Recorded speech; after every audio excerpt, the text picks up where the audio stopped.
Voilà, bien tout plat de main. Tu vois? Voilà. Tu vois la différence? T'as senti là? Ouais, là il y a une petite effectivement. Mais tu sens pas trop quand tu fais comme ça, que si tu fais bien avec ton plat de la main un peu partout, et bien penser à faire tous les cadrans, d'accord? Jusqu'en rétro. Au marché communal de Koné, la Ligue contre le cancer a tenu une journée de prévention. Comment réagir avant, pendant et après la maladie? La population a pu être informée en groupe ou de manière intime par des professionnels de santé et les bénévoles de l'association. Mais c'est surtout aussi de leur dire, prenez votre santé en main. Et puis simplement aussi d'apporter des fois des informations que les gens n'osent pas poser la question ou ont des difficultés à être en relation avec le médical tout de suite. Depuis plus de 40 ans, l'association sillonne les communes du pays. Composée d'une quinzaine de bénévoles dont Teresa, atteinte d'un cancer il y a 5 ans. Elle a dû se battre pour s'en sortir et guérir de son cancer avec l'aide de la Ligue. C'est ainsi qu'elle a intégré l'association. On a une chance extraordinaire, c'est qu'on est très bien prise on va dire en charge. On est un peu comme dans un cocon. Tout le monde s'occupe très bien de nous. Donc, j'ai fait tout le processus de la chimio. Ensuite, je me suis fait opérer. Ils m'ont enlevé tout ce qu'il y avait, les ganglions, etc. Et ensuite, j'ai fait tout le processus de la chimiothérapie.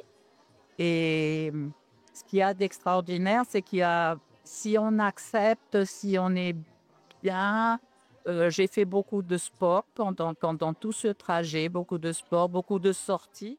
Pour Miguel, le président de la Fédération des femmes de Koné, c'est une opportunité de recevoir la Ligue contre le cancer ici et surtout parler de cette maladie. Parce qu'on en a besoin. Il y en a besoin parce que c'est un sujet qui reste tabou pour certaines personnes encore.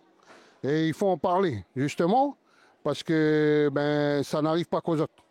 Le cancer, il peut frapper à la porte de tout le monde, à n'importe quelle heure, à n'importe quel moment. Donc, il faut vivre avec. Aujourd'hui, on est obligé de faire avec et il faut en parler. Parce qu'en parler, c'est une grande partie de la guérison. Demain, la Ligue contre le cancer sera à la Maison de la Femme de Ponériouin et le 25 juin, au marché de Touhou. Non. Parce que là, j'ai lancé la nave. Oui, c'est bon. Après, tu le vois sur ton téléphone. Ouais, mais je veux dire, sur le téléphone, là, ici, on le voit pas. Ouais, tu le vois pas. Ok. Paramétrage des appareils pour permettre le suivi d'itinéraire. C'est la première chose que font ces militaires du régiment d'infanterie de marine du Pacifique avant de se relayer. En fait, pour qu'il n'y ait pas de soucis, avec le GPS et le téléphone, on a une synchronisation. Et en fait, tous les 10 minutes, le GPS il donne le point en réel sur la carte. Donc en fait, tout le monde peut nous suivre à n'importe quel moment. Nous sommes au point de relais numéro 10, au niveau de la plage de Temrock à Bourail. Avec environ 400 km au compteur et 34 marcheurs depuis le départ de Prony, le 19 mai dernier, la marche des volontaires se poursuit ici aujourd'hui. Les 3 marcheurs qui prennent le relais devront parcourir 50 km jusqu'à l'embranchement de Nétéa à Poya. On a 3 jours pour faire 50 km approximativement. On tape sur du 48. Donc non, ça va, c'est facilement faisable. On a l'avantage d'avoir pas beaucoup de dénivelé positif, on n'a pas beaucoup de quotas à monter, on avoisine approximativement 560 mètres de dénivelé positif. Donc c'est pas grand chose par rapport à certains qui ont déjà pris 1006 ou 1002 auparavant au début de la marche.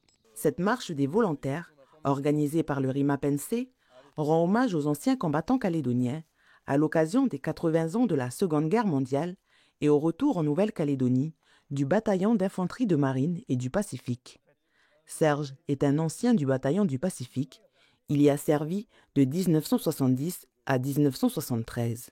C'est très bien, on remercie tous ces jeunes qui sont jeunes pour moi de faire cette marche parce que c'est le devoir de mémoire de notre bataillon des volontaires du Pacifique qui est parti défendre la patrie et puis dont beaucoup ne sont jamais revenus.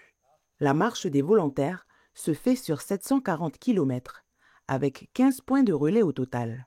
Les marcheurs passeront la côte Est la semaine prochaine, en empruntant la transversale reliant les tribus de Goapin à Poya et Goa à Poniriouin. L'arrivée est prévue le 1er juillet au RSTMA de Koumak.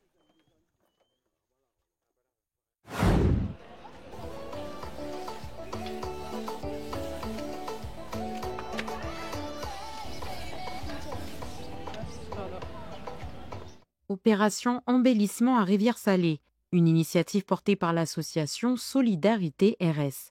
Les bénévoles se sont donné rendez-vous en début d'après-midi au quartier de Nickels pour nettoyer une partie des rues. Parmi eux, Sohané, 7 ans, venu soutenir la démarche. Là, on va écrire en gros RS. Je suis venue aider parce qu'il y avait des tas de ici et le rose là-bas et le vert là-bas. Et comment tu trouves maintenant? Plus joli. Au-delà de l'embellissement, l'objectif de cette opération est d'apporter une dynamique au quartier. Ces derniers temps, la période était un peu difficile sur Nickels et sur Jardin de la Fontaine. On est dans une zone qui est un peu difficile, mais on est accessible. Les gens peuvent venir nous dire des fois un bonjour et même des fois ils s'arrêtent. Et puis là, ils commencent à prendre le pinceau et puis c'est une nouvelle aventure derrière. On sait que c'est difficile en ce moment, que ce soit les vols, que ce soit les difficultés alimentaires, que ce soit une jeunesse qui est difficile à capter. C'est une initiative qui doit leur permettre de se rapprocher et puis d'échanger avec nous. Mais c'est aussi dire qu'il faut agir. Il faut agir. L'environnement, il faut s'engager. Et puis travailler sur l'environnement, c'est un point essentiel. Après plus d'une heure de coups de pinceau, plusieurs enfants sont venus rejoindre les bénévoles de l'association afin de les aider à embellir leur quartier.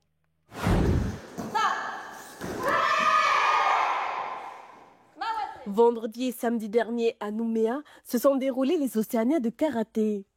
Pour la catégorie des moins de 12 ans, Jikaël, Eva et Théana ont représenté leur club, le Shotokan Karaté Club de Koumak.